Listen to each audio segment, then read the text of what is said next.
আসসালামু আলাইকুম, সবাইকে শুভেচ্ছা। প্রিয় শিক্ষার্থী, আমি আশা করি তোমরা সবাই ভালো আছো। আলহামদুলিল্লাহ আমি ভালো আছি।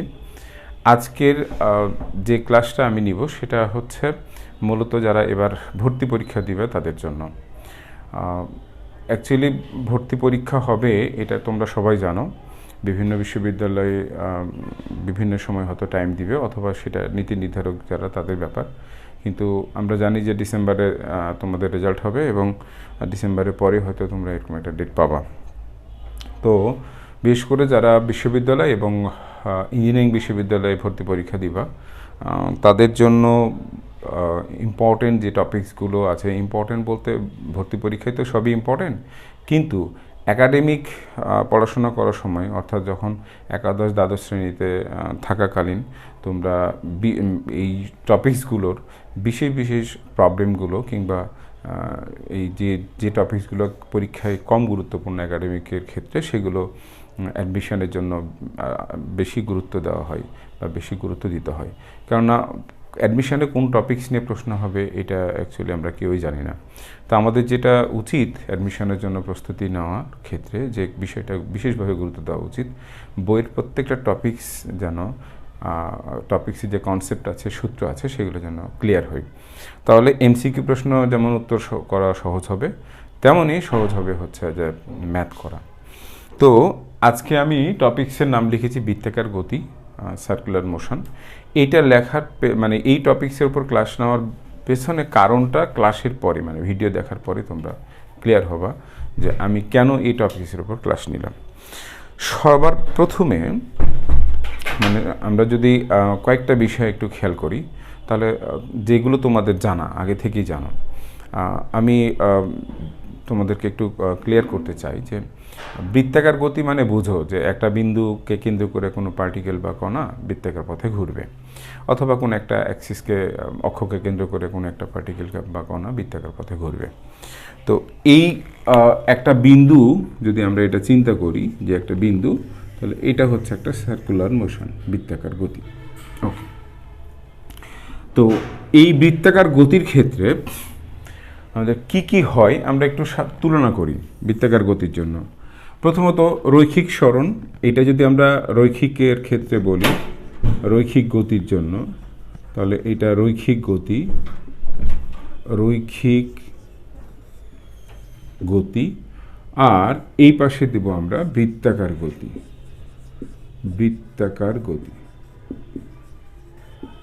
ওকে, রৈখিক গতির ক্ষেত্রে আমরা স্টার্ট করব হচ্ছে সরণ নিয়ে, কারণ আমরা জানি যে কাঠামোর সাপেক্ষে যখন কোনো বস্তু তার অবস্থানের পরিবর্তন করে তাকে আমরা কি বলি, সরণ বলি।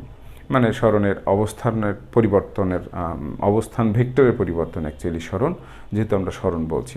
তো যাই হোক, রৈখিক সরণ হলে এইটা রৈখিক গতির জন্য যেমন রৈখিক সরণ, বৃত্তাকার গতির জন্য কৌণিক সরণ।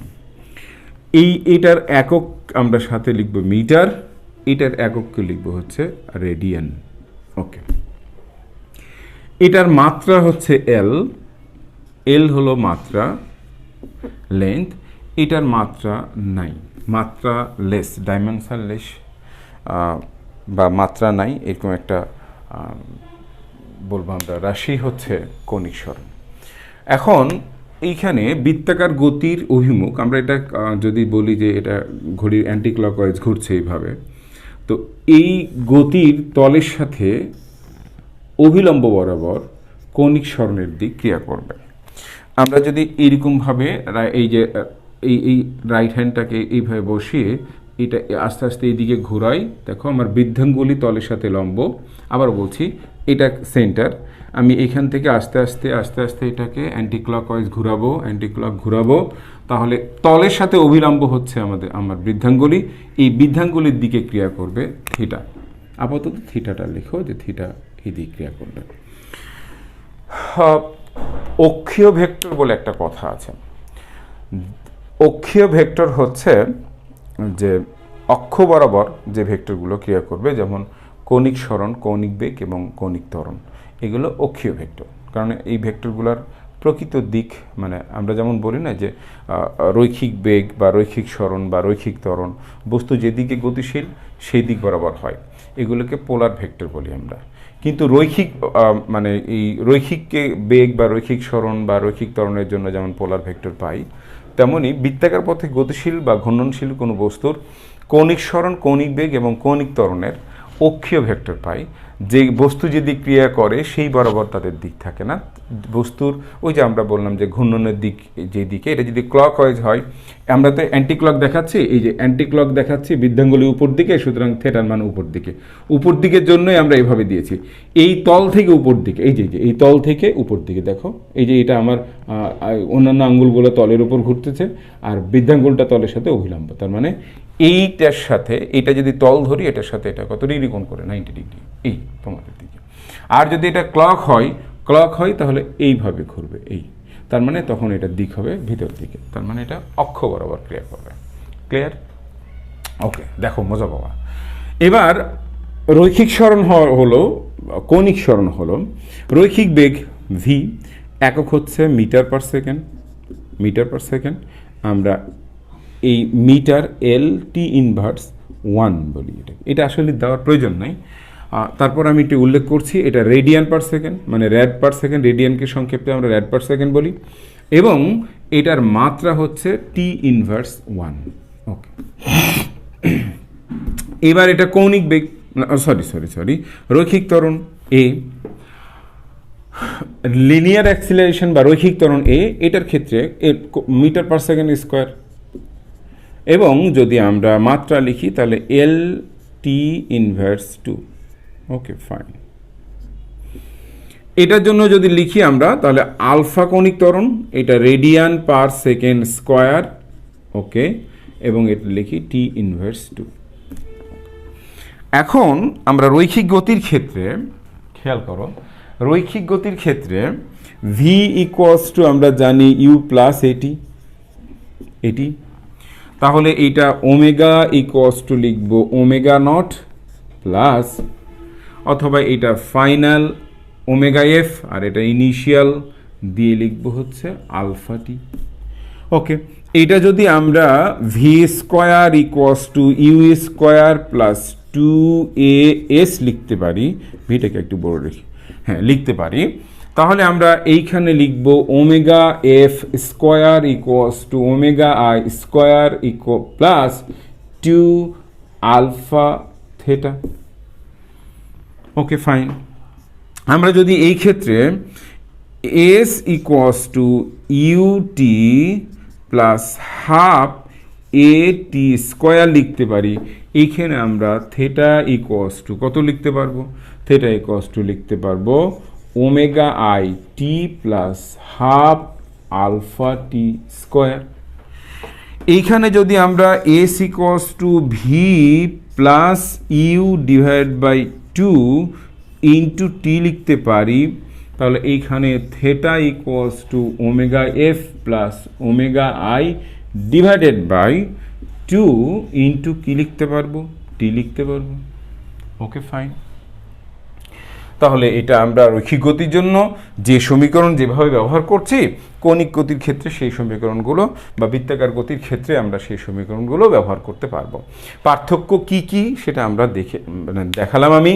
এটার এককের পার্থক্য, এটার কোনো মাত্রা নাই, এটার মাত্রা আছে, এটার একক রেডিয়ান পার সেকেন্ড, এইটা রেডিয়ান পার সেকেন্ড স্কোয়ার, ইত্যাদি ইত্যাদি। কিন্তু এদের মধ্যে যে রিলেশন, এই সম্পর্কটা একটু পরে আমরা দেখাবো যে এস আর থেটার মধ্যে সম্পর্ক কি, ভি ওমেগার সাথে সম্পর্ক কি, এ আলফার সাথে সম্পর্ক কি, এই তিনটা সম্পর্ক আমরা দেখাবো এখন। তাহলে তোমরা এইটুক ভিডিও পজ করে এইটুক উঠে নাও, আমি পরের অংশটুকু যাচ্ছি। ওকে, আশা করি এগুলো উঠানো হয়েছে। ওইখানে কিন্তু আমরা আবার ফিরবো, কারণ ওখানে অনেকগুলো কথা আছে। তাহলে ওকে, এটা আমরা মিটাই ফেলি, কারণ এইটুক তোমাদের উঠানো হয়েছে। আমরা বলছিলাম তিনটার সাথে সম্পর্ক তৈরি করার কথা।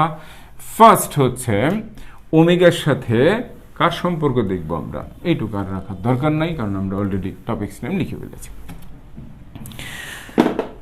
দেখো, আমরা ধরে নিচ্ছি যে ও হচ্ছে তার সেন্টার, ব্যাসার্ধ হচ্ছে ক্যাপিটাল আর, এ একটা পয়েন্ট আমরা উল্লেখ করলাম, যে এই বৃত্তাকার গতির কোনো একটা পয়েন্ট হচ্ছে এ। এইবার এ পয়েন্ট থেকে একটা কণা ধরো কোনো একটা সময় বি পয়েন্টে আসলো, ওকে ফাইন। তাহলে এই কণাটা এই বৃত্তের কেন্দ্রে একটা কোণ তৈরি করবে থিটা। থিটা ক্ষুদ্রের জন্য এটাকে আমরা বৃত্তের চাপ প্রায় রৈখিক সরণ বলতে পারি বা দূরত্ব বলতে পারি। তো তোমরা জানো যে থিটা ইকুয়ালস টু চাপ বাই ব্যাসার্ধ। চাপ বাই ব্যাসার্ধ, চাপ মানে ওই যে আর্ক, ব্যাসার্ধ, ব্যাসার্ধ, ওকে ফাইন। তো বৃত্তচাপ বাই ব্যাসার্ধ আমি সংক্ষেপে লিখেছি। তাহলে এখানে এইটাকে এ বিকে যদি আমরা এস দিয়ে প্রকাশ করি, ব্যাসার্ধ আর হয়, তাহলে এস ইকুয়ালস টু আমরা লিখতে পারবো থিটা, ওকে। এইটা হচ্ছে এক নম্বর সম্পর্ক বা মানে সমীকরণ, আমরা এক নম্বর সমীকরণ বলবো। প্রথম সম্পর্ক রৈখিক সরণ কৌণিক সরণের মধ্যে সম্পর্ক, ওকে। এবার যদি ধরে নিই যে এ থেকে বিতে যেতে টি সময় লেগেছে, তাহলে আমরা আবার বলছি এ থেকে বি বিন্দুতে যেতে টি সময় লেগেছে, তাহলে আমরা এইটাকে বা এটাকে যদি বলি যে ডেল টি সময়ের পরিবর্তনে ডেল থিটা কোণ উৎপন্ন করেছে, তাহলে রৈখিক বেগ ভি ইকুয়ালস টু এটা এস ডিভাইড বাই টি বলতে পারি। এস এর পরিবর্তে আমরা ধরি যে টি, প্রথমে তো টি, এটা পরে আসলো, প্রথম টি কি করেছে, টি সময়ে বি দ্রুত অতিক্রম করেছে, তাহলে S equals to V T, তাহলে V equals to S by T. S এর মান যদি আমরা থেটা আর বাই টি বসাই, তাহলে V equals to theta by T into R, okay. একটা কথা আছে, আমি সেটা পরে বলছি। V equals to theta by T কৌণিক সরণের হার, দ্যাট মিনস কৌণিক বেগ। এই সমীকরণটা সঠিক হবে যদি এটা পারপেন্ডিকুলার হয়। কি ক্ষেত্রে? এটার একটা অর্থ আছে, এটার সঠিক সম্পর্ক হচ্ছে এইটা, এবং সঠিক সম্পর্ক হচ্ছে V equals to omega cross R, omega cross R. এই দুটো হচ্ছে সঠিক সম্পর্ক। এটা সত্য, এটা সত্য। মনে রাখতে হবে রৈখিক বেগের দিক স্পর্শক বরাবর ক্রিয়া করবে, রৈখিক বেগের দিক স্পর্শক বরাবর ক্রিয়া করবে, রৈখিক বেগের দিক স্পর্শক বরাবর ক্রিয়া করবে। তাহলে অলওয়েজ সেন্টারের সাথে এটা কত ডিগ্রি কোণ তৈরি করবে? অলওয়েজ কত ডিগ্রি কোণ তৈরি করবে? 90। অলওয়েজ কত ডিগ্রি কোণ তৈরি করবে? অলওয়েজ কত ডিগ্রি কোণ তৈরি করবে? 90। তার মানে ভি এবং আর, এই ভি আর এর সাথে সবসময় কত ডিগ্রি কোণ তৈরি করবে? 90 ডিগ্রি। তবেই না এই সম্পর্ক সঠিক। ওই যে আমরা omega cross R, omega cross R, omega থেকে আরের দিকে ঘোরাই, এটা ভি এর দিক পাবো, আর থেকে ওমেগার দিক ঘোরাই ভি এর উল্টা দিকে পাবো, রাইট? তার মানে ক্লকওয়াইজ আর অ্যান্টি ক্লকওয়াইজ অনুযায়ী স্পর্শক বরাবর যদি আমরা এটা আর থেকে ওমেগা দিয়ে ঘুরাই, উল্টা দিকে ঘুরবে, তখন উল্টা দিকে ঘুরলে উল্টা দিকে স্পর্শক বরাবর ভি এর দিক পাবো। এইটাই হচ্ছে পয়েন্ট যেটা শিক্ষার্থীরা ভুলে যায় বা শিক্ষার্থীরা মনে করতে পারে না, গোলায় ফেলে যে ভি ইকুয়ালস টু ওমেগা আর সত্য। কখন সত্য? যখন আমরা যদি শুধু ভি ইকুয়ালস টু ওমেগা আর লিখি, তাহলে কোথায় প্রবলেম? এইটাই লিখি আমরা সাধারণত, বইতে এইটাই লেখা আছে। কিন্তু যখন শিক্ষার্থীদের প্রশ্ন করা হয় ভি এবং আর এর মধ্যবর্তী কোণ কত ডিগ্রি, অনেকে এটা আনসার করতে পারে না। আবার কিছু ম্যাথের ক্ষেত্রে যখন আমরা দেখাবো, একটু পরে সেই ম্যাথগুলো নিয়ে যখন আমরা কথা বলবো, তখন বুঝতে পারবা যে কেন এইটার সাথে আমি লম্ব একটা চিহ্ন দিয়েছি, যে এটা তখন সত্য, এটা অলওয়েজ সত্য, এটা অলওয়েজ সত্য। কিন্তু শুধুমাত্র ভি ইকুয়ালস টু ওমেগা আর, এটা তখনই সত্য যখন ওমেগা এবং ভি এবং ওমেগা সরি ভি এবং আর পরস্পর লম্বভাবে ক্রিয়া করবে, আদারওয়াইজ এটা ট্রু না। তাহলে আমরা ভিএল ইকুয়ালস টু ওমেগা আর বুঝলাম, এটা একটা সঠিক সম্পর্ক বুঝলাম। এইবার পরেরটুকু যাই, পরের অংশে মনে রাখবা যে বৃত্তাকার পথে ঘূর্ণনশীল কোনো বস্তু যখন বৃত্তাকার পথে ঘুরে তখন রৈখিক বেগের দিক স্পর্শক বরাবর ক্রিয়া করে। ওকে, ব্যাসার্ধ ভেক্টর সেন্টার থেকে বাইরের দিকে, আরও কিন্তু আরকে আমরা ব্যাসার্ধ ভেক্টর বলি। এখানে ক্যাপিটাল আর দাও, ক্যাপিটাল আর যেহেতু আমরা বৃত্তের ব্যাসার্ধ দিয়েছি, তাহলে এই ব্যাসার্ধের দিক সেন্টার থেকে আমরা বাইরের দিকে বলি, সেন্টার থেকে বাইরের দিকে। ওমেগা অভিলম্ব বরাবর, ওমেগা অভিলম্ব বরাবর কীভাবে বুঝলাম? এই যে ডান হাতে দিয়ে এটাকে ঘুরাও, টেন্ডেন্সিয়াল উপর দিয়ে ক্রিয়া করবে, লম্ব অভিলম্ব, কার সাথে অভিলম্ব? কার সাথে অভিলম্ব? যে তল, বৃত্তাকার তল আমরা এটা কণাটাকে ঘুরাচ্ছি, পার্টিকেলটাকে, তার সাথে অভিলম্ব বরাবর ক্রিয়া করবে। ওকে, আশা করি এই দুটো সম্পর্ক তোমরা ক্লিয়ার হয়েছে। আরও প্রশ্ন? এইবার আমরা যদি এই যে থিটা কোণ ডেলটি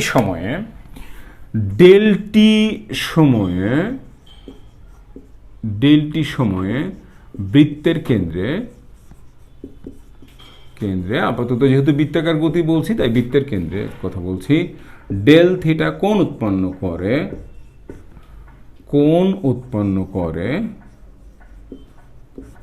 ও হাতের লেখা খুবই খারাপ, একটু কষ্ট করে বুঝে নাও, উৎপন্ন করে, তাহলে আমরা ওমেগা অ্যাভারেজ একটা মান পাবো। অ্যাভারেজ মানে মোট সরণবায়ু হচ্ছে মোট সময়। এবার যদি ইনস্ট্যান্ট একটা মান নিই, তোমরা যারা ইনস্ট্যান্ট একটা মান নিই, তাহলে ডি থিটা বাই কি পাবো? ডিটি পাবো। তোমরা যারা ডিফারেন্সিয়েশন পড়েছো তারা নিঃসন্দেহে এই দুইটার সম্পর্ক ক্লিয়ার করে বুঝতে পেরেছো। ওকে, তাহলে গাণিতিকভাবে আমরা এটার যখন গাণিতিক সম্পর্ক তৈরি করব, মানে ম্যাথ দিব, তখন সেটার পার্থক্য বলে দিব। টাইমের ইন্টারভ্যাল থাকবে যে 2 থেকে 3 সেকেন্ড, টি এর মান 2 থেকে 3 সেকেন্ড সময়ের মধ্যে, থিটার মান 30 ডিগ্রি, তাহলে ওমেগা কত হবে? তার মানে যদি 2 সেকেন্ড থেকে 3 সেকেন্ড সময়ের মধ্যে বা 0 থেকে 3 সেকেন্ড সময়ের মধ্যে কোনো একটা বস্তু কণা যদি 60 ডিগ্রি কোণ তৈরি করে 3 সেকেন্ডে, বা পুরো একবার বৃত্তাকার পথ ঘুরে, তাহলে তার অ্যাভারেজ বেগ কত? বা কি করা হয় যে 2 সেকেন্ডে 30 ডিগ্রি, 3 সেকেন্ডে হলো 60 ডিগ্রি, তাহলে তার অ্যাভারেজ কত, কৌণিক বেগ কত হবে? সেখানে আমরা del theta by del T করবো। এই ক্ষেত্রে থিটার মানটাকে ইন্টিগ্রেশন করে করতে হবে, সেটার আমরা একটা উদাহরণ দেখাবো।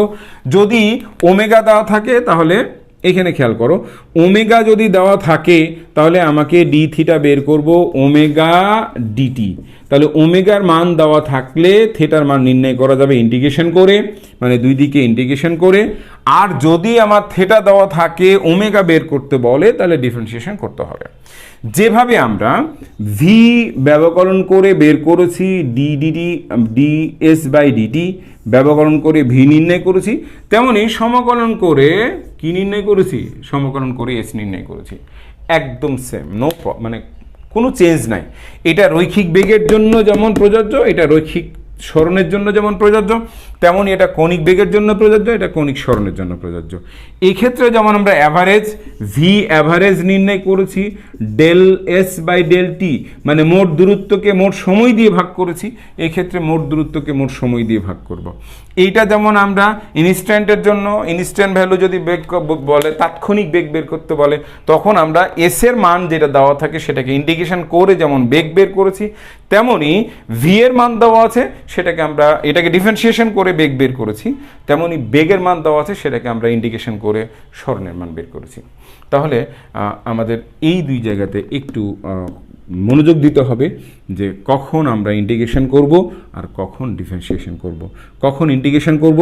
যখন ওমেগা দেওয়া থাকবে, থিটা নির্ণয় করতে বলবে। কখন ডিফারেন্সিয়েশন করব? যখন থিটা দেওয়া থাকবে, ওমেগা নির্ণয় করতে বলবে। চলো একটা সাধারণ একটা ম্যাথ দিয়ে আমরা এই দুটো কি করি, নির্ণয় করি। তার আগে ছোট্ট একটা কথা,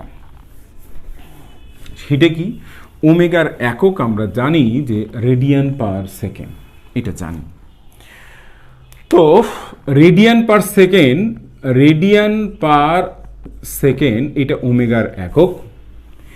এই এককটাকে আমরা অনেক সময় এরকম দেখি যে আর পি এস লেখা থাকে অথবা আর পি এম লেখা থাকে। 20 rps অথবা ধরেন 120 rpm। এই যে 20 rps আর 120 rpm যে কোনো একটা ভ্যালু দিতে পারো, এটা 100 rps দিতে পারো, এটা 1000 rpm দিতে পারো, 1200 rpm দিতে পারো, কিন্তু একটা উদাহরণ দিয়ে বললাম। তাহলে rps মানে কি? Revolution per second. রেভুলেশন অর্থ এখানে ঘূর্ণন। একবার যদি বৃত্তাকার পথ ঘুরে তাহলে আমরাকে বলি এটা 1 রেভুলেশন। তো 1 রেভুলেশন, দেখো 1 রেভুলেশন মানে ReV সংক্ষেপে লিখছি, সমান 2 পাই রেডিয়ান। ওকে, তাহলে যদি 2 রেভুলেশন হয় তাহলে 2 × 2 পাই রেডিয়ান হবে। তার মানে কি করতে হবে? 2 × 2 পাই রেডিয়ান হবে। তার মানে আমরা বুঝলাম রেভুলেশনকে যদি আমি রেডিয়ানে চেঞ্জ করতে চাই তাহলে 2 পাই দিয়ে গুণ করতে হবে। এন রেভুলেশন সমান কি তাহলে? এন রেভুলেশন সমান কত? n × 2 পাই। ওকে, ফাইন। তাহলে আমরা এখান থেকে জানলাম যে যদি আমরা রেডিয়ানকে কি করি, রেভুলেশন করি, তাহলে এই যে রেডিয়ানের মান চাই, তাহলে কি করতে হবে? রেভুলেশন দেওয়া আছে সেটা রেডিয়ানে চাই, তাহলে 2 পাই দিয়ে গুণ করব। যদি আমরা রেডিয়ানে দেওয়া আছে সেটা রেভুলেশনে চাই, 2 পাই দিয়ে ভাগ করে দেবো। না কতবার ঘুরবে এন চেয়েছে। তাহলে যে কোণের মান দেওয়া আছে সেই কোণকে আমরা ধরে নাও দেওয়া আছে হলো যে কি করলো, এটা 360 ডিগ্রি কোণ তৈরি করলো, বা বলা আছে যে 1800 পাই রেডিয়ান কোণ তৈরি করলো। তো একটা বস্তু যদি 1 মিনিটে 1800 পাই রেডিয়ান কোণ তৈরি করে তাহলে 1 মিনিটে কতবার ঘুরবে এরকম সংখ্যা চেয়েছে। তাহলে এই সংখ্যাটাকে আমরা জাস্ট 2 পাই দিয়ে ভাগ করে দিব, পাই কেটে যায়, যতবারও খুশি কাটাকাটি করো, তাহলে এটা 900 বার ঘুরবে প্রতি মিনিটে। হ্যাঁ, আর রেভুলেশন ঘূর্ণন নাম্বার, এটা বার রেভুলেশন দিতেও পারো না পারো, ঘূর্ণন 900 বার প্রতি মিনিটে। যদি এটা 1800 পাই রেডিয়ান তৈরি করে, তার মানে বুঝতে হবে যে একবার ঘুরলে 2 পাই রেডিয়ান কোণ তৈরি করে, সুতরাং যত রেডিয়ান কোণ তৈরি করবে তাকে 2 পাই দিয়ে ভাগ করলে আমরা সংখ্যাটা পেয়ে যাব। তাহলে ক্লিয়ার হয়েছে? রেডিয়ানকে যদি আমরা রেভুলেশনে নিয়ে আসতে চাই 2 পাই দিয়ে ভাগ করব, রেভুলেশনকে যদি রেডিয়ানে নিয়ে আসতে চাই 2 পাই দিয়ে গুণ করব। খুবই সহজ কথা। এখন RPS মানে কি? Revolution per second. এটাকে আমরা রেডিয়ান পার সেকেন্ডে কনভার্ট করতে চাই। তো খুবই সিম্পল, রেডিয়ান পার সেকেন্ড করতে চাও তাহলে কি করো, রেভুলেশনকে রেডিয়ান করলে 2 পাই দিয়ে গুণ করে দাও, তাহলে এইটা তখন হবে রেডিয়ান পার সেকেন্ড। ওকে, এইটাই কোনো প্রবলেম নাই। কিন্তু এইটার ক্ষেত্রে একটু প্রবলেম, পার সেকেন্ড মানে এখানে পার মিনিট দেওয়া আছে 120 রেডিয়ান, তার মানে রেভুলেশন, আর এখানে রেভুলেশন, তার মানে 2 পাই দিয়ে গুণ করলে রেডিয়ান হলো, পার মিনিট মানে নিচে মিনিটকে সেকেন্ড করলে 60 দিয়ে ভাগ, মানে অ্যাকচুয়ালি নিচে মিনিট ছিল, 1 মিনিট সমান হচ্ছে 60 কত সেকেন্ড। তাহলে আমরা এখন এটা সেকেন্ড করলাম, উপরেরটা হলো এই যে এইটুক হলো রেডিয়ান। তাহলে মূলত এককটা হলো কত হলো রেডিয়ান পার সেকেন্ড। তাহলে রেভুলেশন পার মিনিটকে যদি আমরা রেডিয়ান পার সেকেন্ড করতে চাই তাহলে এটা 2 পাই দিয়ে গুণ করে 60 দিয়ে ভাগ করতে হবে। তার মানে ধরে নাও 1200 RPM, এইটা সমান 1200 ইন্টু 2 পাই ডিভাইড বাই 60, এইটা হবে রেডিয়ান পার সেকেন্ড। ওকে, এইটুকু মনে রাখো, খুবই ইজি। ওকে, ফাইন। তাহলে আমরা রেডিয়ান পার সেকেন্ডকে আমরা রেভুলেশন পার সেকেন্ডকে আমরা রেডিয়ান পার সেকেন্ড করলাম, রেভুলেশন পার মিনিটকে আমরা কি করলাম, রেডিয়ান পার সেকেন্ড করলাম। ওকে, এরকম একটা চেঞ্জ বা পরিবর্তন থাকে। এখন আমরা ওই যে একটা গাণিতিক উদাহরণ দিতে চেয়েছি, যদিও খুবই সহজ, যারা এবার অ্যাডমিশন দিবে তাদের জন্য তো এইগুলো খুবই খুবই ইজি, সহজ কথা, কিন্তু কিছু কথা আছে যেগুলো জানার দরকার। এখন ধরো একটা ম্যাথে theta equals to toys T square plus 4t minus 5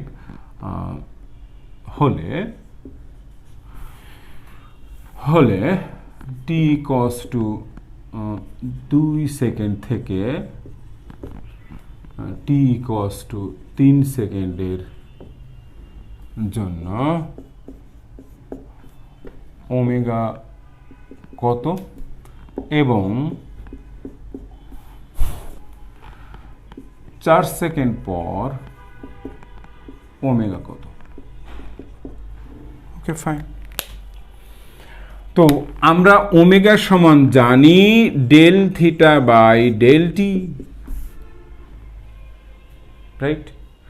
তাহলে এখন আমরা বের করব, খেয়াল করো, এখন প্রথম বের করব যে থিটা 2 মানে কি, এই যে টি এর মান 2 সেকেন্ড বসাবো এই ইকুয়েশনে, তাহলে থিটা 2 ইকুয়ালস টু 2 ইন্টু 2 এর ওপর 2 এর ওপর স্কোয়ার প্লাস 4 ইন্টু 2 মাইনাস 5, তাহলে এটা 4, এটা 8, এটা হচ্ছে 8 মাইনাস 5, তার মানে 11। ওকে, এবার থিটা 3 ইকুয়ালস টু কত পাবো? থিটা 3 ইকুয়ালস টু কত পাবো? থিটা 3 দেখাও। থিটা 3 হচ্ছে এখানে 3 বসাও, তাহলে 2 ইন্টু 3 ওপর স্কোয়ার প্লাস 4 ইন্টু 3 মাইনাস হচ্ছে 5, তাহলে 18 18 প্লাস 3 4 কত হয়? 3 4 কত হয়? 3 4 কত হয়? 12 মাইনাস হচ্ছে 5, তাহলে এটা 25। কেন কী করে 25 হলো? 12 5 7, ওকে 25 মানে 30 থেকে বাদ দেওয়া। 25 রেডিয়ান, এটা রেডিয়ান কত সেকেন্ডের মধ্যে? তাহলে মোট দূরত্ব অ্যাকচুয়ালি 2 থেকে 3 সেকেন্ডের মধ্যে আমাকে ওমেগা বের করতে হবে। তো 2 থেকে 3 সেকেন্ডের দূরত্ব কত? কৌণিক সরণ 25 মাইনাস 11, সময় হচ্ছে 3 মাইনাস 2, তাহলে এটা থাকে হচ্ছে হলো 14/1, তাহলে ওমেগা পাবো আমরা 14 রেডিয়ান পার সেকেন্ড। ওকে ফাইন, এটা ছিল আমাদের গড় মান। এবার অ্যাভারেজ মানটা আমরা বের করতে চাই। যদি ক্যালকুলেশন ভুল হয়ে থাকে বাবা মাফ করে দিস।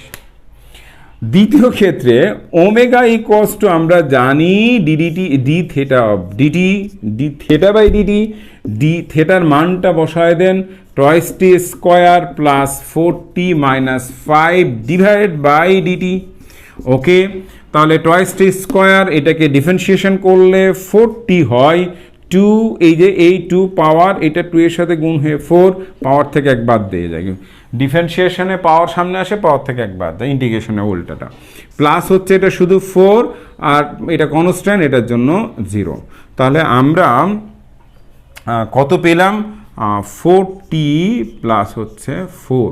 ওকে ফাইন, টি এর মান কয় সেকেন্ড? এটা 3 সেকেন্ড, তাহলে 4 ইন্টু 3 প্লাস হচ্ছে 4, তার মানে 16 রেডিয়ান পার সেকেন্ড। ওকে ফাইন, হ্যাঁ 3 4 12 আর 4 16, তাহলে এটা হচ্ছে ওমেগা ইনস্ট্যান্টের মান। তাহলে তোমরা পার্থক্যটা একটু ক্লিয়ার হলে। এখন যদি ওমেগা দেওয়া থাকে তাহলে তার রিভার্স। চলো যাই, একটা ওমেগার মান দিয়ে আমরা তখন পরের আলোচনায় যাই। একটা ওমেগা দিয়ে রাখি, এগুলো তো খুবই সহজ। তারপর একটা দিয়ে রাখি, ধরো ওমেগা দেওয়া আছে 4t square minus toys T plus 4 equals to মানে এত, এটা মান এই রেডিয়ান পার সেকেন্ড দেওয়া আছে। বললো যে টি ইকুয়ালস টু 2 সেকেন্ডে থিটা ইকুয়ালস টু হট, থিটার মানটা কত? ওকে ফাইন, মানে টি 2 সেকেন্ড মানে স্টার্টিং অ্যাকচুয়ালি 0 থেকে, এটা এভাবে লিখতে হতো যে টি ইকুয়ালস টু 0 থেকে 0 থেকে টি ইকুয়ালস টু 2 সেকেন্ডে কার মান নির্ণয় করা? 2 সেকেন্ডে থিটার মানটা কত নির্ণয় করা। আমরা বলেছিলাম যে থিটা নির্ণয় করতে হবে কি করে? ইন্টিগ্রেশন করে। তো ওকে, লেফট সাইডে 0 থেকে থেটা আর এটা 0 থেকে 2, তাহলে আমরা লেফট সাইডে থেটা পাবো আর রাইট সাইডে ওমেগার মান ছিল এটা 4t স্কোয়ার মাইনাস টয়েস টি প্লাস হচ্ছে 4, এটা হলো ডিটি, যেখানে 0 থেকে এটা 2। ওকে ফাইন, আমরা একবারে ইন্টিগ্রেশন করতে চাই, তাহলে 4t³ ক্লিয়ার, মাইনাস, আচ্ছা একটু চেঞ্জ করে নিই, আমরা ফ্র্যাকশন চাই না, এটা 3 নাও, এটা 3 নাও, 3 নাও, ওকে বোঝা হলেই তো হলো আর কি। হ্যাঁ, মাইনাস 2t² এই যে প্লাস হচ্ছে 4t, এবার লোয়ার লিমিট হলো 0, আপার লিমিট হলো 2। এটা কেটে দাও, যত খুশি কাটো। 2 এর ওপর এবার কি হবে, 2 এর ওপর 3 মাইনাস 2 এর ওপর 2 প্লাস 4 ইন্টু 2, 0 বসালে তো 0 আসে, সেটার কোনো দরকার নাই। তাহলে থেটার মান এইটা হচ্ছে কত, 8 মাইনাস 4 প্লাস 8, তাহলে হলো 12 রেডিয়ান। এত রেডিয়ান, ওকে ফাইন। এইটা ছিল আমাদের দুটো ম্যাথের উদাহরণ, আশা করি সহজেই তোমরা এটা বুঝতে পেরেছ। ওকে, যারা এবার দ্বাদশ শ্রেণীর শিক্ষার্থী আছো তারাও কি করবা, এই ক্লাসটা করবা, কারণ এটা খুব ইম্পর্টেন্ট। প্রতিটা ক্লাসই তো গুরুত্বপূর্ণ, কিন্তু তোমরা যারা দ্বাদশ শ্রেণীতে আছো, স্যার এটা তো আমরা পড়ে আসছি, আবার কেন দরকার আছে, ওই জায়গায় আমরা একটু ফিরি যে VL = ওমেগা আর, এটার কারণটা কি, এটা দ্বারা আমরা কি বোঝাই? এটা দ্বারা আমরা বোঝাই যে বেগ ব্যাসার্ধ ভেক্টরের সাথে বা বৃত্তাকার পথে যে ঘুরবে, সেই বৃত্তের ব্যাসার্ধের সাথে 90 ডিগ্রি কোণ তৈরি করতে হবে বা করবে অলওয়েজ। এবং আরেকটা জিনিস মনে রাখতে হবে যে সবসময় যে 90 ডিগ্রি করবে তা কিন্তু না, কিন্তু 90 ডিগ্রি ওই ব্যাসার্ধের সাথে অভিলম্ব বরাবর আমাকে বেগ নিতে হবে, কারণ কোনো কারণে বেগ চেঞ্জ হতেই পারে। ধরো একটা উদাহরণ আমরা দিচ্ছি, খুব সহজ উদাহরণ। ধরো এ একটা পয়েন্ট, আমি এ থেকে সোজা ও বিন্দুতে দাঁড়িয়ে আছি, এটা থেকে এটা দূরত্ব হলো 4 মিটার। আচ্ছা 4 মিটার ধরো, এখান থেকে একটা প্লেন বললে ভুল হবে, ধরো একজন ঢিল ছুঁড়ে মেরেছে বা একটা পার্টিকেল, এটা একটা কণা, পি একটা কণা, বস্তু কণা, 10 মিটার পার সেকেন্ড বেগে এই বরাবর যাচ্ছে। তো ও এর সাপেক্ষে এই বেগের দিক হচ্ছে এই দিক, ও এর সাপেক্ষে এ বিন্দুতে কৌণিক বেগ ওমেগা = VL = ওমেগা আর, তাহলে ওমেগা = VL / R। দেখো বেগের দিক এই দিক, এই যে ব্যাসার্ধ, এটা যদি আমি ব্যাসার্ধ ধরি তাহলে ব্যাসার্ধের সাথে বেগের অভিমুখ কত ডিগ্রি কোণ তৈরি করেছে, 90 ডিগ্রি। সুতরাং VL এর মান আমরা বসাবো 10, আর এটা 4 = 2.5 রেডিয়ান পার সেকেন্ড। হলো, আমি এভাবে দাঁড়িয়ে আছি, আমার মাথার উপরে স্ট্রেট, মাথা ওই দিক থেকে একটা ধরো একটা ড্রোন খুব ধীরে ধীরে উড়ে যাচ্ছে, যখন আমার মাথার উপর ঠিক, তখন আমি এই ড্রোনটাকে এখানে দেখছি। সুতরাং আমার সাপেক্ষে ওটার কৌণিক বেগ পেলাম। এবার ড্রোনটা থেমে নাই, তো ড্রোন আমার মাথার উপর থেকে আস্তে আস্তে সরছে, আমি এইভাবে চোখকে ঘোরাতে আছি। দেন যখন কোনো এক সময় ওটা বি বিন্দুতে আসলো, তখন আমরা বি বিন্দুতে কী করতে পারবো, ও এর সাপেক্ষে বি বিন্দুতে থাকাকালীন আমরা ওইটার কৌণিক বেগ নির্ণয় করতে পারবো। তাহলে আমরা বি বিন্দুতে কার সাপেক্ষে, ও এর সাপেক্ষে কি নির্ণয় করব, পি পার্টিকেলের কৌণিক বেগ নির্ণয় করব। ভালো করে খেয়াল করো, বি বিন্দুতে ওই যে আমরা সোজা এভাবে তাকাচ্ছিলাম, এই অবস্থায় ছিল, দেন আস্তে আস্তে সরছে, আমার চোখও সরছে, কতটুকু কোণ সরে গেল সেটা আমরা একটু হিসাব করি। ধরে নিচ্ছি যে এইটা যখন বি বিন্দু, তখন আমার কৌণিক সরণ হয়েছে 37 ডিগ্রি। কোণের হিসাবে এটা আরেকটু দূরে যাওয়ার কথা না, এটা দূরে গেলে তো হবে না, আরেকটু কাছে আসে। এরকম একটা জায়গা, কেননা এই কোণটা আমার কম হইতে হবে, এটা বি বিন্দু। Okay fine. এবার খেয়াল করো, এটা সোজা এরকম দিয়ে রাখি, এটার কারণ আছে। এই বরাবর বেগ ছিল 10 মিটার পার সেকেন্ড, এভাবেই সেটা যাচ্ছিল ভি। ওকে, তো আমরা ফার্স্ট যেটা নির্ণয় করলাম, এটা এ বিন্দুতে কার সাপেক্ষে, ওই যে ও বিন্দুতে দাঁড়িয়ে আছে অবজারভার, অর্থাৎ আমি যে অবজার্ভ করছি আমার সাপেক্ষে এ বিন্দুতে পার্টিকেলের কণিক বেগ নির্ণয় করলাম। এবার এটা বি বিন্দু যদি দিই অথবা সি দিই, যেটাই খুশি দাও, এটা আমরা যদি সি বিন্দু বি বিন্দু আগে বলেছি তাহলে বি দেই। এবার এই কোণটা 37 হলে এই কোণটা হবে 53। Okay fine. এখন এটা যদি 4 মিটার হয় তাহলে এটা 3 মিটার হবে। একবার ট্রাই করে দেখবা, নাহলে এটা হবে 5, মানে বোঝাই দিচ্ছি, নো প্রবলেম। খেয়াল করো, এটা 37। ওকে, তো এইটা তাহলে 53। এই বাহুটা, এই কোণটা যেহেতু বড়, তাহলে বিপরীত বাহু এটা 4, এইটার 3, তাহলে এটা 3 এটা 4 হলে এটা কত হবে? মানে একটা তো 4 আমার ফিক্সড, একটা 4 আমার নির্দিষ্ট, 4 এর সাথে কোণ 37, তাহলে এই কোণটা 53, তাহলে ডেফিনেটলি এটা 3 মিটার। Okay fine. আমার দরকার যে বিন্দুতে পার্টিকেলের কৌণিক বেগ ও এর সাপেক্ষে আমি নির্ণয় করব, এই বিন্দুতে আমাকে একটা অভিলম্ব টানতে হবে, কেননা ওই যে ভি তো এই বরাবর, এটা তো এটার সাথে অভিলম্ব না, তাহলে এখানে একটা অভিলম্ব আমাদেরকে টানতে হবে, একদম এটার সাথে 90 ডিগ্রি কোণ করে। এই কোণটা হবে 90 ডিগ্রি। আমি আঁকাতে পারছি কিনা জানি না, কিন্তু তোমাদেরকে এটা 90 ডিগ্রি ধরতে হবে, 90 ডিগ্রি। ওকে, তাহলে এই ভি এর খেয়াল করো, এটা 90 ডিগ্রি, এটা 90 ডিগ্রি, এটা 53, বিপ্রতীপ কোণ। এই কোণটা কতটুকু?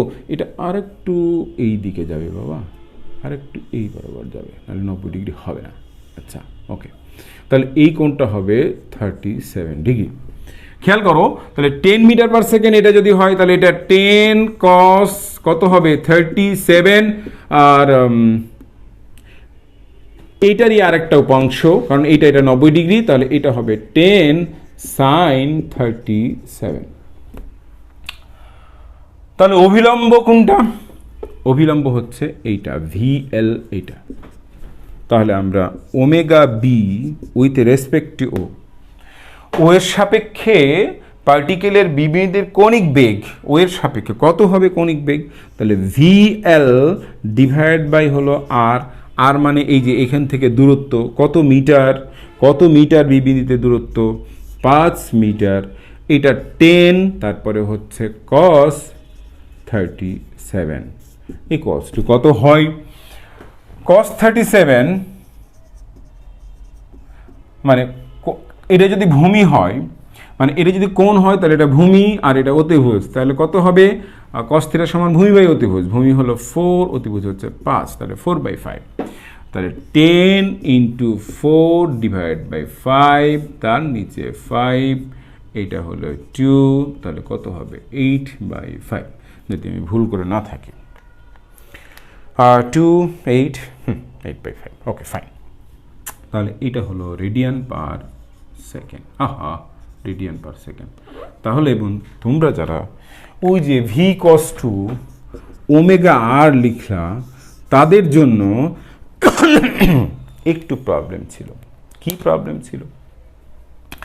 প্রবলেম ছিল যে আমরা এই অবস্থায় কণিক বেগ নির্ণয় করতে পারতাম, কিন্তু যখন এ থেকে এটা বি বিন্দুতে চলে গেল, তখন কণিক বেগ নির্ণয় করে এই বেগ দিয়ে ভাগ করলে এটা ভুল হতো। তার মানে আমাকে বুঝতে হবে ভি ডেফিনেটলি অভিলম্ব। কার সাথে? আর এর সাথে অভিলম্ব। এই একটা কথা বোঝার জন্যই আমি এই ক্লাসটা রিপিট করলাম। ওকে, পরের কথায় আসি। একটা হোমওয়ার্ক তোমাদেরকে দিয়ে রাখি, সেই হোমওয়ার্কটা সলভ করবা। ধরো এটা হচ্ছে প্রাসের গতিপথ, এটার অ্যাঙ্গেল দেওয়া আছে হলো 60 ডিগ্রি, এটার আদি বেগ হচ্ছে 20 metre per second. Okay fine. G এর মান 10 হিসাব করবা, 10 ধরেই মিটার পার সেকেন্ড স্কোয়ার। কথা হলো যে মুহূর্তে কি করবে, এই কণাটি বা বস্তুটি ভূমিতে পড়ার পূর্ব মুহূর্তে ঠিক টাচ করবে এরকম, পূর্ব মুহূর্তে, জানি না বানান কি, পূর্ব মুহূর্তে কৌণিক বেগ কত, খেয়াল করো, বস্তুটি, আবার বলছি, বস্তুটি ভূমিতে পড়ার পূর্ব মুহূর্তে কৌণিক বেগ কত বা কৌণিক বেগের মান কত। ট্রাই করবা, নিজেরা ট্রাই করে কমেন্ট করে আনসার জানাবা। ওকে ফাইন, তাহলে আমরা কি দিলাম, কি দরকার, ব্যাসার্ধ দরকার। এই ব্যাসার্ধ একটা আমি ক্লু দিই, ব্যাসার্ধ মানে কিন্তু আর মানে V naught square sine 2 theta by G, এটাই হচ্ছে আর ব্যাসার্ধ। তাহলে omega equals to V L divide by R, এই সূত্র ব্যবহার করে এই মানটা নির্ণয় করে আমাকে জানাবে। ওকে ফাইন, আমরা অ্যাকচুয়ালি এটা নিয়ে আপেক্ষিক বেগের পরে আরও প্রশ্ন করব, তখন আবার এটা নিয়ে কথা হবে। আমাদের উদ্দেশ্য কিন্তু এটা ছিল না, মানে এইটুক, ওই ইকুয়েশনটা ভিএল ছিল এরকম যে ভিএল ইকুয়ালস টু ওমেগা আর, এটার মানেটা কি এইটুক বোঝা, এটা ছিল উদ্দেশ্য। ধরো একটা বস্তু যখন বৃত্তাকার পথে ঘুরবে তখন তার কয়টা ত্বরণ থাকবে, তাহলে ত্বরণ কয়টা থাকবে, নাম্বার 1 মনে রাখবা, একদম মানে মুখস্থ করে ফেলবা। বৃত্তাকার পথে কোনো বস্তু ঘুরলে তার কয়টা ত্বরণ থাকে, এটা একদম মুখস্থ করে ফেলবা। কেন স্যার মুখস্থ করব, এটা তো এমনি জানি। হ্যাঁ জানো, তারপরও স্যার বলছে মুখস্থ করে ফেলো। এটা এই বরাবর, বাবা এটা আমার বৃত্ত ঠিক মতো হয়নি, কারণ এই কোণটা হবে 90 ডিগ্রি। ওকে, এটা রৈখিক বেগের দিক, এই অবস্থায় এটা রৈখিক বেগের দিক, এটা 90 ডিগ্রি। আরে কীভাবে আঁকাচ্ছি, এটা কেন্দ্র, এটা ব্যাসার্ধ, এটা ব্যাসার্ধ, এই অবস্থায় ভি, এই অবস্থায় ভি। ওকে ফাইন, স্মরণ রাখতে পারছি না, হোক বাইর কর, এইটা হচ্ছে ভি, এইটা আর। এইবার খেয়াল করো, মনে রাখবা কোনো বস্তু বৃত্তাকার পথে ঘুরলে কেন্দ্র বরাবর তার ত্বরণ থাকবে, সেটাকে আমরা বলি কেন্দ্রমুখী ত্বরণ। তাহলে কেন্দ্রমুখী ত্বরণ কেন্দ্রের দিকে, এটাকে এসি বলি, একদম মনে রাখবা, মুখস্থ করে রাখবা, এটা এসি, এটা এসি, এটা এসি। ওকে ফাইন, বৃত্তাকার পথে ঘূর্ণনশীল বস্তু রৈখিক বেগ কোন দিক ক্রিয়া করবে, সবসময় স্পর্শক বরাবর ক্রিয়া করবে। বেগ কি রাশি, ভেক্টর রাশি।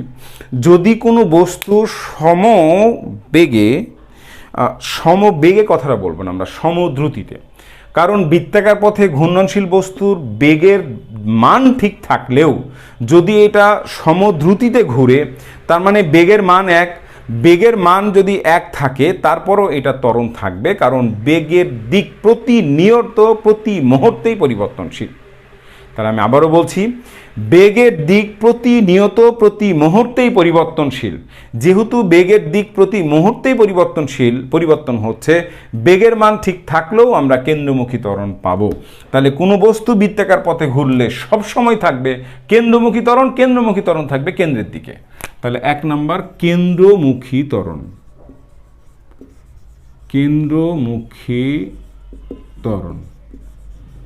ওকে ফাইন, এটাকে আমরা এসি দিয়ে প্রকাশ করব।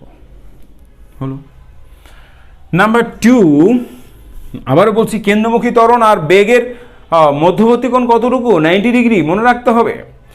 এইটার বেগের মান পরিবর্তন হলেও থাকবে, বেগের দিক পরিবর্তন তো হবেই। বৃত্তাকার পথে ঘোরা মানেই কেন্দ্রমুখী ত্বরণ থাকা। এখন বলবা যে স্যার বেগের মান পরিবর্তন হলে কি হবে, তাহলে আরেকটা প্রশ্ন থাকে, বেগের মান যদি পরিবর্তন হয় অথবা না হয়, বৃত্তাকার পথে ঘুরলে সমদ্রুতিতে ঘুরুক অথবা অসম দ্রুতিতে ঘুরুক, তার মানে বেগের মান, দিক তো পরিবর্তন হবেই, বেগের মানও যদি পরিবর্তন হয় তাও ত্বরণ থাকবে, বেগের মান পরিবর্তন না হলে বৃত্তাকার পথে ঘুরলেও এই ত্বরণ থাকবে। কিন্তু যদি বেগের মান, বেগ যদি কনস্ট্যান্ট হয়, এই বেগের মান যদি কনস্ট্যান্ট হয়, V equals to constant, constant মানে কি, দ্রুতি সমকোণিক দ্রুতি, অর্থাৎ বেগ দিক পরিবর্তন হচ্ছে কিন্তু মান পরিবর্তন হচ্ছে না, তাহলে এই বরাবর একটা ত্বরণ থাকার কথা। সমবেগের জন্য এই ত্বরণকে ট্যানজেনশিয়াল ত্বরণ বলে, এই ত্বরণকে লিনিয়ার ত্বরণ বলি, যে ত্বরণের মানটা 0 হবে। বেগ যদি কনস্ট্যান্ট হয়, ধ্রুব, তাহলে এ টি ইকুয়ালস টু 0। তাহলে এটি কি, প্রশ্ন হলো এইটি কি। যদি কোনো বস্তু অসম বেগে বৃত্তাকার পথে ঘুরে, খেয়াল করো কথাটা খুব গুরুত্বপূর্ণ, যদি কোনো বস্তু অসম বেগে বৃত্তাকার পথে ঘুরে, মানে সব সময় রৈখিক বেগের মান এক না, রৈখিক বেগ ধীরে ধীরে বাড়ছে, তার মানে রৈখিক বেগের মান বাড়ছে, একই বেগে বৃত্তাকার পথে ঘুরছে, তার মানে বেগের দিক চেঞ্জ হচ্ছে, তার মানে এই ত্বরণ থাকবেই, বেগের মান বৃদ্ধি পেলেও থাকবে, হ্রাস পেলেও থাকবে, বেগের মান কনস্ট্যান্ট থাকলেও এই ত্বরণ থাকবে, এই ত্বরণ অলওয়েজ থাকবে, বৃত্তাকার পথে ঘুরলেই কেন্দ্রমুখী ত্বরণ থাকবেই। ক্লিয়ার? কিন্তু যদি সমবেগে ঘুরে, সমদ্রুতিতে, মানে ভি যদি কনস্ট্যান্ট হয়, কনস্ট্যান্ট মানে মান মডুলাস, মান ভি এর মান, ধরো মডুলাস, এটাকে ভি এর মান কনস্ট্যান্ট হয়, তাহলে আর এই বরাবর যে ত্বরণ এটি, এই বরাবর যে ত্বরণ এইটি, এটাকে ট্যানজেনশিয়াল ত্বরণ বলে, লিনিয়ার ত্বরণ বলে, এই ত্বরণটা 0 হবে। তাহলে এই ত্বরণ মানে কি, এই ত্বরণটা হবে এটি, এটার মান কত পাবো আমরা, ডেল, এই যে দেখো বেগের মান, এই যে ডিডিটি অফ ভি, কিন্তু এইটা এইভাবে লিখলে ভুল হবে, কারণ এইটা বেগের মান বোঝাচ্ছি, দিক না, এইটা বেগের মান বোঝাচ্ছি। তাহলে যদি মডুলাস উঠায় দিই, এখানে কি হবে সেটা পরের কথা, সেটা পরে আমরা জানবো। আমরা যখন টেন্ডেন্সিয়াল ত্বরণ নিব তখন ডেফিনেটলি এখানে বেগের মান। তাহলে এবার চিন্তা করো কয়টা ত্বরণ পাবো, দুটো। ধরো একটা বস্তু বৃত্তাকার পথে ঘুরছে অসম বেগে, বেগের মান ধীরে ধীরে বৃদ্ধি পাচ্ছে, কোন বেগ, রৈখিক বেগ, দিকতে পরিবর্তন হবেই, তাহলে তার কেন্দ্রমুখী ত্বরণ থাকলো, ট্যানজেনশিয়াল ত্বরণ থাকলো। ট্যানজেনশিয়াল ত্বরণ কখন কার্যকর বা কখন হবে, যখন বেগের মান পরিবর্তন হবে, বেগের মান পরিবর্তন হবে না, ট্যানজেনশিয়াল ত্বরণ নাই, তখন করে ত্বরণ, কেন্দ্রমুখী ত্বরণ। আচ্ছা, এই দুটো ত্বরণ, ধরো বেগের মান পরিবর্তন হচ্ছে, এই ত্বরণ কার্যকর, তখন দুই ত্বরণের দিক কত, এই ত্বরণ আছে, এই ত্বরণ আছে, এই ত্বরণ আছে, তাহলে এই ত্বরণ আর এই ত্বরণ কত ডিগ্রি কোণ তৈরি করেছে, ডেফিনেটলি 90 ডিগ্রি কোণ তৈরি করেছে, তাহলে এদের লব্ধি এই বরাবর ক্রিয়া করবে, এটাকে বলা হয় ই নেট, নিট মানে ই নিট, নিট মানে লব্ধি ত্বরণ। তাহলে আমরা 3 নাম্বার পাবো লব্ধি ত্বরণ, নিট ত্বরণ, লব্ধি ত্বরণ। বলো লব্ধি ত্বরণ কত ডিগ্রি কোণে ক্রিয়া করছে, দুইটা 90, তাহলে root over A T square plus A C square. Very good.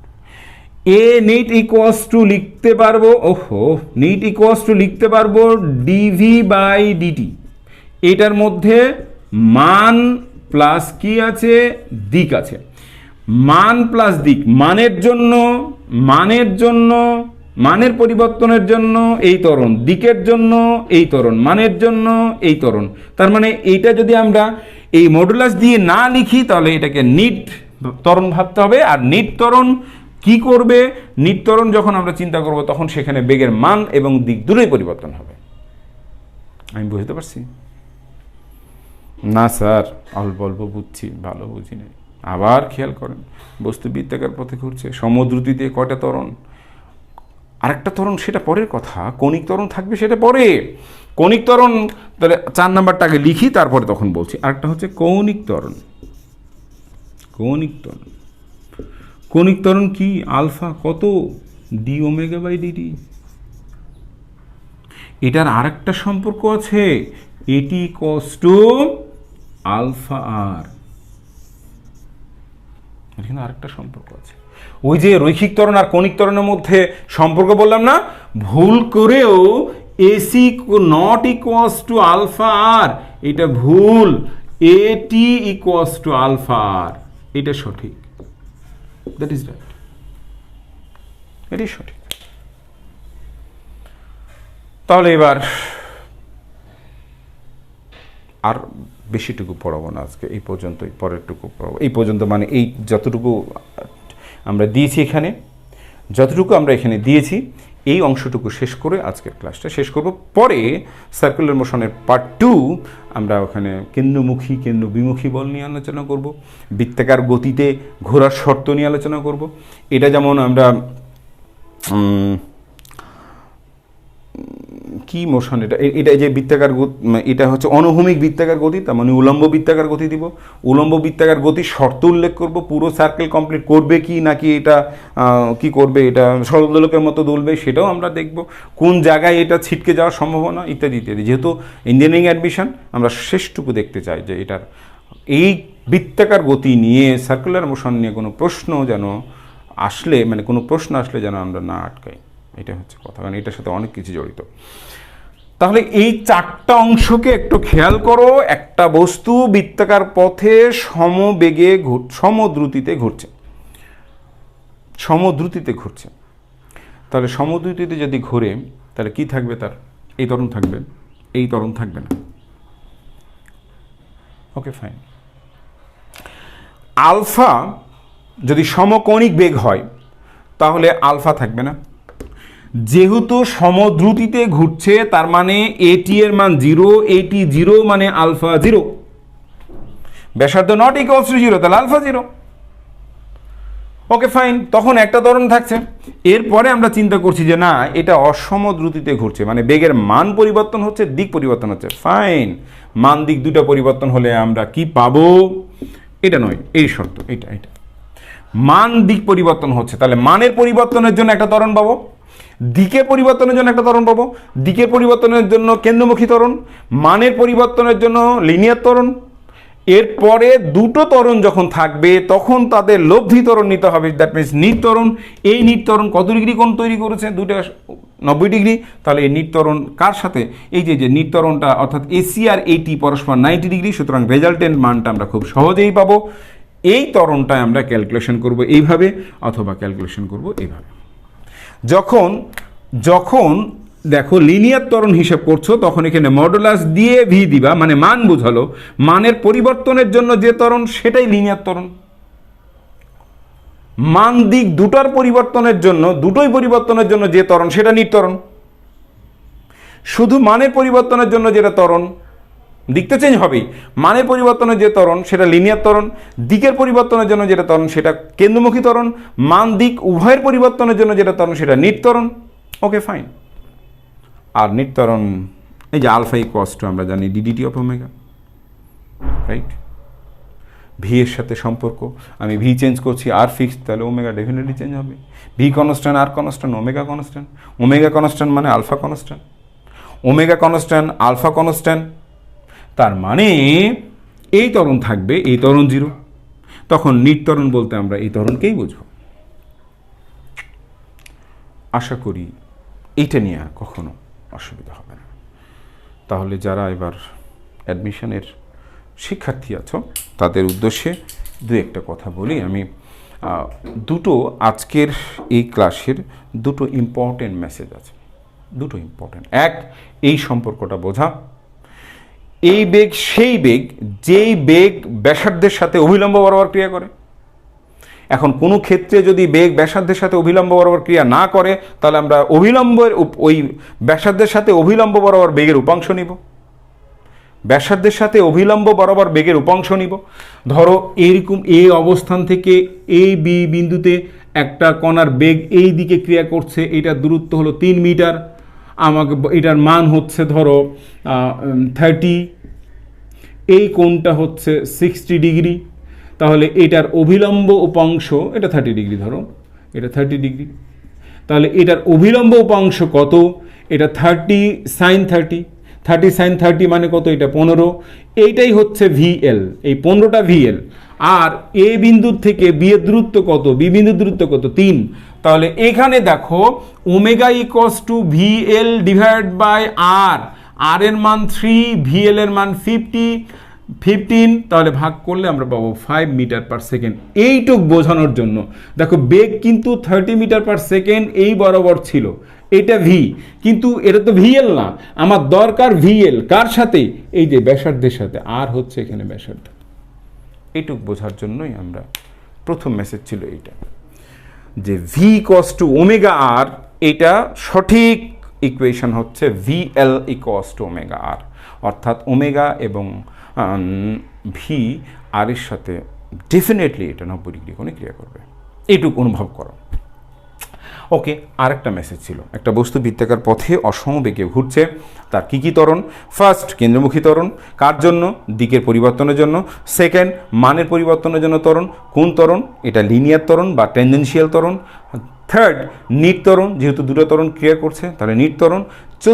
Fourth হচ্ছে যেহেতু ভি চেঞ্জ আর কনস্ট্যান্ট, তাহলে ওমেগা চেঞ্জ, ভি চেঞ্জ আর constant, omega change, that means এটার কৌণিক বেগের পরিবর্তন হচ্ছে, আর কৌণিক বেগের পরিবর্তন হারকে কৌণিক ত্বরণ বলে, দ্যাট মিনস কৌণিক ত্বরণ আছে। এবং এইখানে আমরা এই লিনিয়ার ত্বরণটাকে ডিভি বাই ডিটি লিখতে পারবো, তবে ভি মনে রাখতে হবে, এই ভি হচ্ছে ম্যাগনিটিউড অফ ভেলোসিটি, ভেলোসিটি যে বেগ, সেই বেগের মানটা ওখানে বসাতে হবে। বেগের মানের পরিবর্তনের জন্য যদি ভি কনস্ট্যান্ট হয় ডেফিনেটলি এটি 0, তখন এই ত্বরণ থাকবে না, তখন এইটা যদি আমরা এইটা 0 হয় তাহলে আর তো 0 না, তার মানে আলফা 0 হয়ে যাবে। ওকে, ফাইন, এটাই ছিল আজকের ক্লাসের আমাদের শেষ কথা। যদি তোমাদের যারা এবার অ্যাডমিশন দিবা অথবা যারা এবার সেকেন্ড ইয়ারে আছো, ফার্স্ট ইয়ারে অলরেডি পড়ে আসছো, তাদের ক্ষেত্রে এটা উপকারে আসবে, এবং যারা অ্যাডমিশন দিবা তাদের ক্ষেত্রে তো ডেফিনেটলি উপকারে আসবে। আমি এই সার্কুলার মোশনের আরও 2টো ক্লাস হয়তো নিতে চাই, দেন তারপরে তখন আমরা ঘর্ষণ নিয়ে, মানে ক্লাসগুলো আমি অনলাইনে এভাবে নিচ্ছি যে আগে যেই টপিকসগুলো নিয়ে শিক্ষার্থীদের প্রবলেম থাকে, মানে প্রবলেম থেকে যায়, সেগুলো নিয়ে আলোচনা করছি, যেন এই আলোচনার পরে আর কোনো প্রবলেম না থাকে। এখন ম্যাথ প্র্যাকটিস করবা, যে কোনো ম্যাথ দেখবা তুমি দ্রুত সলভ করতে পারছো। আরেকটা বিষয় হচ্ছে যে আগামী দিন একটা ক্লাস নিব অ্যাডমিশনের জন্য, ওটা সবার জন্য প্রযোজ্য, তারপর অ্যাডমিশনের জন্য, বিশেষ করে অ্যাডমিশনের জন্য বলছি এই জন্য যে এটা যারা একাডেমিক পড়বা তাদের জন্য প্রযোজ্য, অ্যাডমিশন যারা করবা তাদের জন্য প্রযোজ্য, সবার জন্যই প্রযোজ্য অ্যাকচুয়ালি, একদম মানে এই একাদশ থেকে একদম অ্যাডমিশন পর্যন্ত সবার জন্য প্রযোজ্য। সেটা হচ্ছে রিলেটিভ ভেলোসিটি, আপেক্ষিক গতি বা আপেক্ষিক বেগ, আপেক্ষিক ত্বরণ সব আসবে ওর মধ্যে। তো সবাইকে ধন্যবাদ আজকের এই ক্লাস করার জন্য। এবং আমি একটা কথা বলছি তোমাদেরকে, যে যদি এই ক্লাস করে তোমার উপকার হয়, তোমাদের উপকার হয়, যদি ক্লাসের ভিডিও দেখার পরে মনে হয় যে এটা আমার উপকারে আসছে এবং এটা অন্যদের উপকারে আসবে, তাহলে তোমরা তোমাদের বন্ধুদের সাথে এটা শেয়ার করবা এবং কমেন্ট করে জানাবা। তো একটা ম্যাথ দিয়েছি হোমওয়ার্ক, সেই হোমওয়ার্কটা অ্যান্সারটা কমেন্ট করে জানাবা। তো আজকে আর বকবকানি নেই, অনেক কথা বলেছি। পরবর্তী ক্লাসের সবাইকে আমন্ত্রণ জানিয়ে আজকের ক্লাস শেষ করছি। আল্লাহ হাফেজ।